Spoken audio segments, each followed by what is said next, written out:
हमारे भारत का BrahMos missile attack इतना घातक था कि डर के मारे फट्टू वसीम मुनीर बंकर में जाकर छुप गया। वो इतना कपकपा गया था कि उसने अमेरिका के विदेश मंत्री को फोन कर डाला। रूबियो साहब, हमें सीज फायर चाहिए, क्या आप भारत से बात कर सकते हैं? और ये सही भी था, क्योंकि इस मुर्गे मुनीर की हालत खराब जो होने वाली थी। दोस्तों, ये वही जिहादी जनरल था जिसने पाकिस्तानी आतंकवादियों को भेजकर भारतीय हिंदुओं के खिलाफ अटैक कराया था। तो अब सवाल ये है कि ये सब हुआ कैसे? 7 मई की रात को भारत के सफल ऑपरेशन सिंदूर के बाद अमेरिका जाग गया था और उसके विदेश मंत्री मार्को रूबियो ने दोनों देश को कॉल किया। क्यों भाई, ये लड़ाई बढ़ाने की क्या जरूरत है?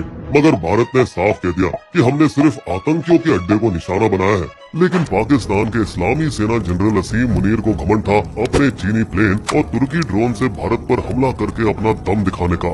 इस तरफ अमेरिका की जासूसी टीम पाकिस्तान पर नजर रखे हुए थी और उसने अगले दिन पाकिस्तान बॉर्डर के पास भारी तोपों का जमावड़ा देखा, जिसके बाद अमेरिका के चालाक उपराष्ट्रपति जेडी वांस ने पीएम नरेंद्र मोदी को डराने की कोशिश की। ध्यान से, पाकिस्तान बड़ा हमला करने वाला है। लेकिन हमारे मोटा भाई मन बना चुके थे। आने दो, फिर वो भी हमारा हमला देखेंगे। फिर 9-10 मई को क्या हुआ सब जानते हैं। पाकिस्तान ने 26 भारतीय शहरों पर फतेह-2 बैलिस्टिक मिसाइल दाग दी, मगर भारत ने अपनी एयर डिफेंस की बराक 8 मिसाइलों से पाकिस्तानी मिसाइल को हवा में ही खत्म कर दिया। बस थोड़ा बहुत नुकसान 4 वायुसेना स्टेशन उधमपुर, पठानकोट, आदमपुर और भुज में हुआ। जैसा बोला जाता है, भारत ने आकाश में ताबड़तोड़ जवाब दिया अपने सुखोई 30 MKI लड़ाकू विमानों के ब्रह्मोस मिसाइलों के साथ। भारत में रहते हुए ही पाकिस्तान के 11 एयरबेसों पर जोरदार हमला किया। ऐसा घातक धमाका किया कि पाकिस्तान एयरबस के रनवे, शेल्टर, रडार, पेट्रोल की टंकी सब तबाह हो गए। दोस्तों, बता दें कि पाकिस्तान का एक मिराज विमान भी जमीन पर ही खत्म हो गया। साथ ही पाकिस्तान के बुलेरी एयरबेस पर मिसाइल हमले में पाकिस्तान एयरफोर्स के स्क्वाड्रन लीडर उस्मान यूसुफ और 4 और सैनिक मारे गए। सैटेलाइट से मिली पहले और बाद की तस्वीरों ने भारत की जवाबी कार्रवाई में विनाश का सबूत भी दिया। जिस बात को अब न्यूयॉर्क टाइम्स ने भी सही ठहराया है कि भारत के हमलों से ज्यादा नुकसान पहुंचा है, वही पाकिस्तान के हमलों से काफी कम। और यहाँ इस तरफ भारत के INS विक्रांत ने लड़ाकू जेट्स और हेलीकॉप्टर से लैस अरब सागर में ही पाकिस्तान के विमानों को अपने पाकिस्तान में ही छुपे रहने पर मजबूर कर दिया। हालांकि मामला गंभीर हो गया जब एक ब्रह्मोस मिसाइल नूर खान एयरबेस को चीर गई, पाकिस्तान आर्मी के ट्रांसपोर्ट का जरूरी बेस। क्योंकि कुछ 100 मीटर की दूरी पर ही एक ऑफिस था जो पाकिस्तान के परमाणु हथियारों को कंट्रोल करता था। यह पाकिस्तान को सीधा संदेश था कि देखो, भारत तुम्हारे परमाणु कमांड को भी खत्म कर सकता है। जिससे पाकिस्तान में ऐसी खलबली मची जैसे बिल्ली कबूतरों के बीच मचती है। इससे डरे हुए प्रधानमंत्री शहबाज शरीफ ने ताबड़तोड़ इमरजेंसी मीटिंग बुलाई। खतरे की घंटी तो दोस्तों अमेरिका के पेंटागन तक भी बजी कि कहीं परमाणु युद्ध न हो जाए। इसी मिसाइल अटैक के डर से माना जाता है कि फट्टू वसीम मुनीर अपने हेडक्वार्टर के बंकर में जाकर दुबक कर छिप गए और डर के मारे उसने अमेरिका के विदेश मंत्री को फोन कर दिया। रूबियो साहब, हमें सीज फायर चाहिए, क्या आप भारत से बात कर सकते हैं? अब इस मुर्गे मुनीर की बुरी हालत होने वाली थी। दोस्तों, ये वही जनरल था जो पाकिस्तान में आतंकवादियों को बढ़ावा देता है और भारतीय हिंदू के खिलाफ अटैक करवाता है। बता दें, वसीम मुनीर पाकिस्तान के ऐसे पहले आर्मी चीफ बने जिनकी बुद्धि पूरी तरह से इस्लामिक है। वे पहले चीफ थे जिन्होंने बचपन में मदरसे में पढ़ाई की।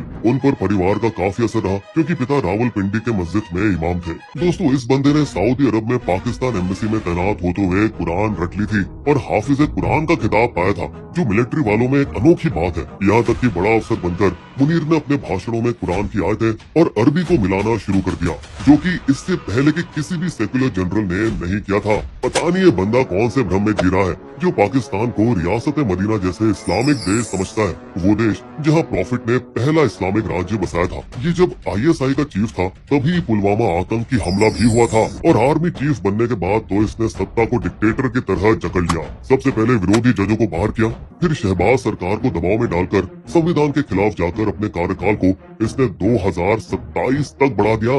इसने इन्वेस्टमेंट काउंसिल को हथियाकर पाकिस्तान की अर्थव्यवस्था को अपने हाथ में ले लिया। 124 सेना के अधिकारियों को बर्खास्त कर दिया, जिनमें एक लेफ्टिनेंट जनरल और 3 मेजर जनरल थे। इन पर इमरान खान से मिली भगत होने का आरोप लगाया। यही नहीं, इसने पत्रकारों को साइबर आतंकवाद के आरोपों में फंसा दिया और एक्टिविस्टों को डिजिटल निगरानी के जरिए ब्लैकमेल किया। इस मुनीर की सेना ने अमेरिका से गैर कानूनी बड़े कंप्यूटर मांगकर पाकिस्तान के एटॉमिक एनर्जी कमीशन के जरिए जासूसी भी की। एक और जिहादी बिजनेसमैन उबैदुल्ला सैयद के जरिए, जिसको 2021 में इस अपराध के लिए अमेरिकी जेल में डाला गया था। इसके बावजूद उसकी कंपनी ने 2024 के शुरुआती महीनों में एक अमेरिकी नेक्सार टेक्नोलॉजीज नामक कंपनी के साथ पार्टनरशिप की। और बता दें, एक साल बाद 2025 के फरवरी अप्रैल में उस अमेरिकी कंपनी को एक ही टाइप के 12 ऑर्डर आए जो पहले कभी नहीं हुआ था। और जानते हैं दोस्तों ये ऑर्डर किसके थे? कश्मीर के पहलगाम एरिया के सैटेलाइट से लिए गए फोटोज, जो कि माना जाता है कि इन फोटोज का इस्तेमाल आतंकवादियों ने पहलगाम के घने जंगलों के रास्तों को मैप करने के लिए इस्तेमाल किया था। तो इससे हम कह सकते हैं कि शायद पाकिस्तानी सेना भी इसमें सीधे शामिल हो। दोस्तों, असीम मुनीर का हिंदुओं को निशाना बनाने वाला पहलगाम हमला ठीक वैसा ही था जैसे पाकिस्तान के तानाशाह जनरल जिया उल हक का 1980 के दशक में पंजाब में खालिस्तानी उग्रवादियों को सपोर्ट। और ये तो सभी जानते हैं कि कैसे जिया ने सेक्युलर प्रधानमंत्री जुल्फिकार अली भुट्टो को फांसी दी और विरोधियों को कुचला। ये कहानी जनरल मुशर्रफ के 1999 में कारगिल में आतंकवादी भेजने से भी मिलती जुलती है, जिस समय पाकिस्तान की हार हुई थी। वैसे जनरल मुशर्रफ भी था तो एक नंबर का लालची घमंडी। 2007 में उसने खुद को ही राष्ट्रपति बना लिया और साथ ही आर्मी को इकोनॉमी का ठेकेदार। हालांकि जिया और मुशर्रफ से अलग मुनीर ने बेहद चतुराई से शहबाज शरीफ को बिना किसी तख्ता पलट के अपनी उंगलियों पर नचाया है। लेकिन दोस्तों, भारत के ऑपरेशन सिंदूर ने मुनीर को उसकी औकात दिखा दी है। जब मुनीर उस समय कजाकिस्तान में लड़ाकू विमानों की डील कर रहा था, उसे अचानक पाकिस्तान वापस लौटने के लिए मजबूर होना पड़ा। इस बंदे ने तैयारियां तो एकदम तुरंत शुरू की थी, कराची से 2000 किलोमीटर दूर बॉर्डर पर लड़ाकू विमान भेजकर। और अब तो सबको पता ही चल गया है कि ये रणनीति अगले 2 से 3 दिनों में फेल हो गई थी। दोस्तों, इस सबसे पाकिस्तान का कट्टरपन भी सामने आया जब उसने पूंछ बॉर्डर के पास गुरुद्वारों, चर्चों और मंदिरों पर गोलीबारी की। ज्यादा शर्मनाक बात ये थी कि सीनियर पाकिस्तानी मिलिट्री और पंजाब पुलिस के अफसर आतंकवादियों के अंतिम संस्कार में मौजूद थे। और इसमें कोई हैरानी वाली बात नहीं है, क्योंकि पाकिस्तानी आर्मी के चेहरे और स्पोक्स पर्सन अहमद शरीफ चौधरी को आतंकी का बेटा कहा जाता है, क्योंकि उनके पिता Sultan Bashiruddin Mahmood Osama bin Laden को न्यूक्लियर सीक्रेट पास किया करते थे। देखिए दोस्तों, पाकिस्तानी लोग सोशल मीडिया पर कितनी भी चौधरीगिरी दिखा लें और फिर चाहे हमारे कमेंट सेक्शन में भी, पर मुनीर जानता है कि अब वो कमजोर हो चुका है और उसकी सेना की छवि बद से बदतर हो चुकी है।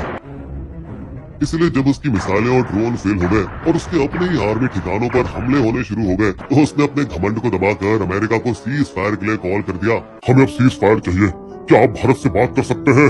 तो जब 10 मई की सुबह सचिव रूबियो ने ये बात जयशंकर को बताई, तो उन्होंने अमेरिकी दखलंदाजी को नकारते हुए कहा पाकिस्तान को सीधे हमसे संपर्क करना चाहिए। जिसके बाद 12:30 बजे उसी दोपहर पाकिस्तान के डीजीएमओ ने भारतीय डीजीएमओ को पहली बार फोन किया।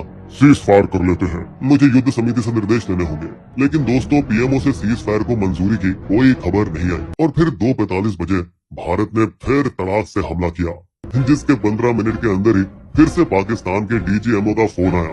अब बस कीजिए, बहुत हो चुका है, अब सीज फायर कर लेते हैं। तो आखिरकार 10 मई 5 बजे से सीज फायर पर सहमति बनी। लेकिन इससे पहले कि भारत या पाकिस्तान इसे दुनिया को बताते, मौके का फायदा उठाने वाले हमारे ट्रंप अपने पसंदीदा काम ट्वीटिंग में लग गए। लंबी रात की बातों के बाद मेरी दखलंदाजी की वजह से, बिल्कुल मेरी ही दखलंदाजी की वजह से सीज फायर हुआ।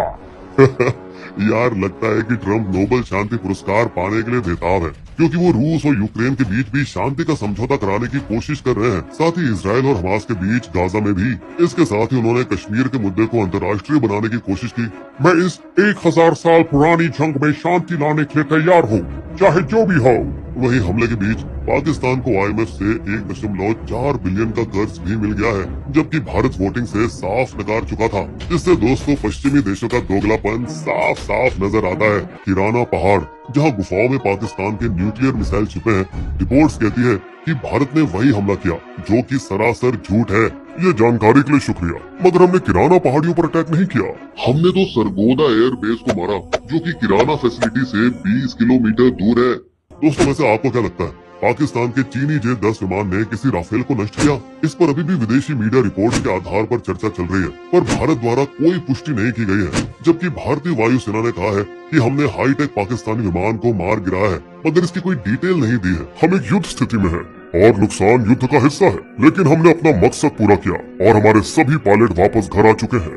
ऑपरेशन सिंदूर से सेट हुई भारत की नई सुरक्षा नीतियाँ। भारत की शर्तों पर निर्णायक पलटवार होगा। न्यूक्लियर ब्लैकमेल की कोई जगह नहीं। आतंकवादियों और उनके समर्थकों के बीच कोई फर्क नहीं देखा जाएगा। और अब हमारे यहाँ जिहादी जनरल को एक सलाह है, भाईजान पहले अपने देश पर ध्यान दे दे, जो पहले से ही बटबटा गया है, जहाँ बलोच, पश्तून और विद्रोहियों की हिंसा रिकॉर्ड तोड़ है, जिस पर दोस्तों हम जल्दी वीडियो लाने वाले हैं। तो आखिर में हमारे जाबाज जवानों को सलाम, जिन्होंने अपनी जान की बाजी लगाकर हमारे देश के लिए बलिदान दिया। हिज़्बों की शायरी। ऑपरेशन सिंदूर से कांप गया मुनीर, पहले अकड़ा फिरता था कागज वो वीर, गिड़गिड़ाता पहुंच गया भारत के वो द्वार, झेल नहीं पाएंगे हम रह